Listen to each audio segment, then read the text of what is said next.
ہوتے تھے, ایک ایک عمل ان کا سنت کے مطابق ہوتا تھا. ہمارے حضرت مرشد عالم رحمۃ اللہ علیہ نے ایک واقعہ سنایا. خواجہ غلام حبیب رحمۃ اللہ علیہ فرمایا کہ ایک موقع پر حضرت قریشی رحمۃ اللہ علیہ اپنے گھر سے مسجد میں تشریف لائے تو لوگ بیٹھے ہوئے تھے. حضرت نے کوئی بات کرنی شروع فرمائی اور بات کرنے کے لیے فرمایا فقیرو. اب فقیروں کا لفظ اس بات کی علامت تھی کہ بھئی آ جاؤ سنو بات. لوگ متوجہ ہو گئے تو حضرت تھوڑی دیر سوچتے رہے تو سالکین نے سمجھا کہ شاید کوئی مضمون سوچ رہے ہوں گے. تھوڑی دیر سوچنے کے بعد حضرت نے فرمایا کہ فقیرو, ایک دن میرے پیٹ میں ہوا بند ہو گئی اور کوشش کے باوجود بھی خارج نہیں ہوتی تھی اور میرا پیٹ پھٹنے کے قریب ہو گیا اور مجھے اتنی تکلیف تھی کہ میں درد کے مارے زمین کے اوپر لوٹ پوٹ ہو رہا تھا اور مجھے آسمان کے تارے نظر آ رہے تھے. ایسی میری حالت تھی, لگتا تھا کہ شاید میری جان ہی نکل جائے. اتنی تکلیف کی حالت تھی کہ اس تکلیف کی حالت میں اچانک میری ہوا خارج ہوئی اور مجھے راحت مل گئی. جب یہ بات سنائی تو جماعت کے لوگ حیران کہ یہ کوئی کرنے والی بات ہے جو حضرت مجمع کے اندر لوگوں کو سنا رہے ہیں. حیران تھے کہ بات کرنے کی وجہ کیا. پھر حضرت نے یہ بات سنانے کے بعد کہا فقیرو, اگر کوئی بندہ اپنے جسم سے گندی ہوا کے خارج ہونے کا محتاج ہو, کیا وہ بھی کوئی بڑا بول بول سکتا ہے؟ اللہ اکبر. کہ جو بندہ اپنے جسم سے گندی ہوا کے نکلنے کا محتاج ہو, کیا وہ بھی کوئی بڑا بول بول سکتا ہے؟ تو سامعین نے کہا کہ نہیں. اب حضرت نے بات سنائی. اگر پہلے سنا دیتے تو عجب اور دکھاوے کا شک ہو سکتا تھا, اس کا سر کا تھا. بتا دیا کہ اللہ کی نعمت کا تذکرہ کرنا ہو تو پہلے یوں کارروائی کرو تاکہ انانیت نہ آئے, عجب نہ آئے, دکھاوا نہ آئے. جب یہ لوگوں نے کہا کہ وہ بڑا بول نہیں بول سکتا, تب حضرت قریشی رحمۃ اللہ نے فرمایا کہ الحمدللہ مجھے آج رات خواب میں نبی علیہ السلام کی زیارت نصیب ہوئی. نبی علیہ السلام نے ارشاد فرمایا کہ قریشی, جیسے متبع سنت لوگوں کی جماعت تو نے تیار کی ہے, من حیث الجماعت اس وقت دنیا میں کہیں اور موجود نہیں ہے.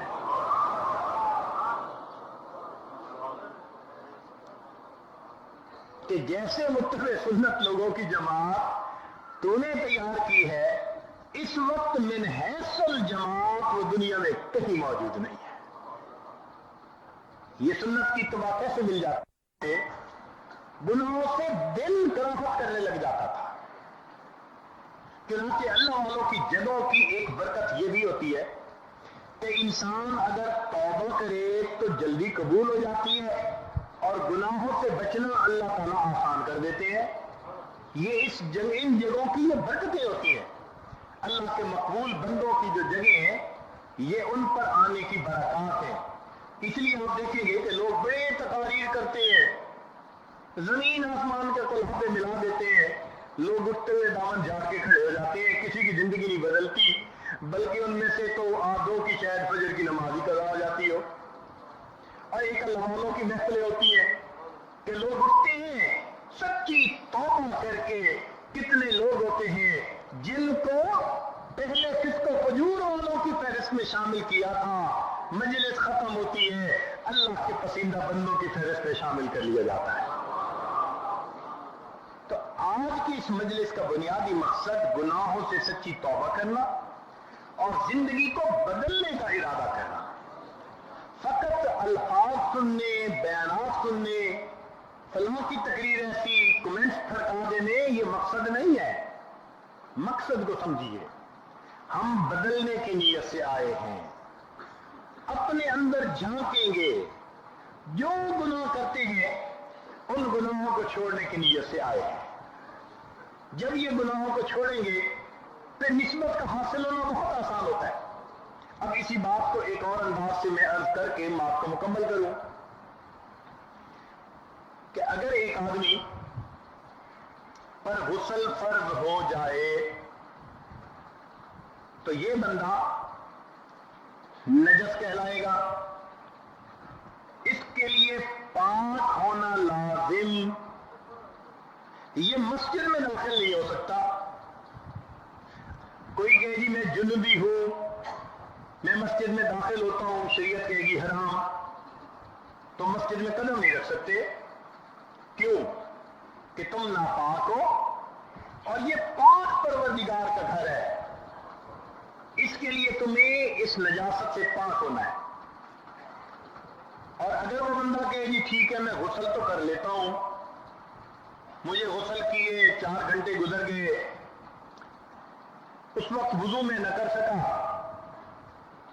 درمیان میں مجھے ضرورت بھی پڑ گئی فراغت کی، بدن میرا صاف ہے، کیا میں نماز پڑھ سکتا ہوں؟ شریعت کہے گی ہرگز نہیں. کیوں؟ فرمائیں گے کہ وہ پاکیزگی کا ایک درجہ تھا جس سے تم اس محل میں داخل ہوئے. اب پاکیزگی کا ایک دوسرا درجہ بھی ہے. اس کو حاصل کرنے کے بعد تم اللہ کے حضوری میں کھڑے ہو سکو گے. یا اللہ وہ کیا ہے؟ فرمایا وضو کرو.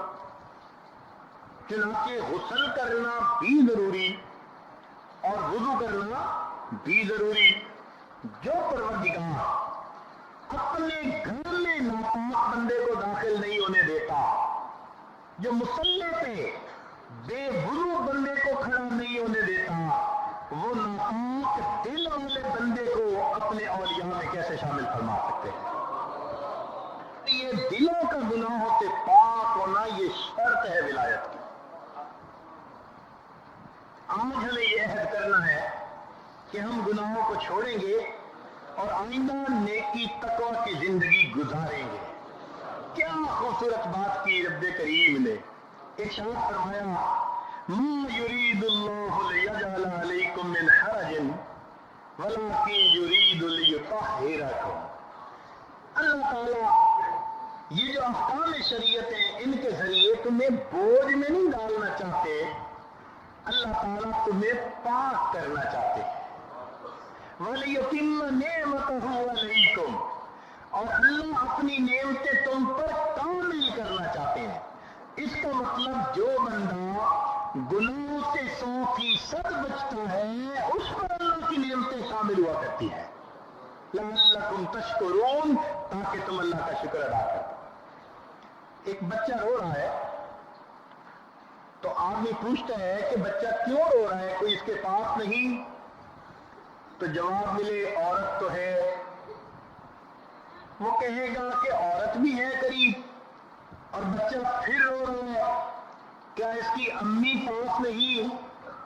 جواب ملے جی امی ہی تو پاس ہے. وہ کہے گا یہ کیا ہے، ماں بھی ہے بچہ بھی رو رہا ہے، اس ماں کے دل میں ممتا نہیں ہے؟ کہیں گے جی ممتا تو ہے اور اسی ممتا کی وجہ سے وہ بچے کو رلا رہی ہے. تو پوچھنے والا پوچھے گا ممتا کی وجہ سے رلا رہی ہے؟ تو جواب ملے گا جی ہاں، بچے نے کپڑوں میں پیشاب بہانا کر دیا تھا، ماں اس کو ناپاک دیکھنا پسند نہیں کرتی، وہ اس کے کپڑے بدل رہی ہے، نہلا رہی ہے، غسل دے رہی ہے تاکہ صاف ستھرے کپڑے پہنائے. میرا بیٹا جہاں جائے لوگ چوم کے سینے سے لگائیں. یہ ماں کی ممتا ہے جو بچے کو رلا رہی ہے.